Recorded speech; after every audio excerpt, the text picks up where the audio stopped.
संकटनाशन श्री गणेश स्तोत्रम। श्री गणेशाय नमः। नारद उवाच प्रणम्य शिरसा देवं गौरीपुत्रं विनायकं भक्तावासं स्मरे नित्यं आयोहा कामार्थसिद्धये। प्रथमं वक्रतुण्डं च एकदन्तं द्वितीयकं तृतीयं कृष्णपिङ्गाक्षं गजवक्त्रं चतुर्थकं लम्बोदरं पञ्चमं च षष्ठं विकटमेव च सप्तमं विघ्नराजेन्द्रं धूम्रवर्णं तथाष्टकं नवमं भालचन्द्रं च दशमं तु विनायकम् एकादशं गणपतिं द्वादशं तु गजाननं द्वादशैतानि नामानि त्रिसन्ध्यं यः पठेन्नरः न च विघ्नभयं तस्य सर्वसिद्धिकरं प्रभो।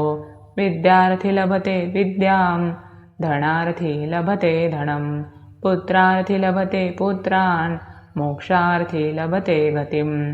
जपेद गणपतिस्तोत्रं षडभिर्मासैः फलं लभेत् संवत्सरेण सिद्धिं च लभते नात्र संशयः। अष्टभ्यो ब्राह्मणेभ्यश्च लिखित्वा यः समर्पयेत् तस्य विद्या भवेत् सर्वा गणेशस्य प्रसादतः इति श्रीनारदपुराणे संकटनाशनं श्रीगणेशस्तोत्रं सम्पूर्णम्।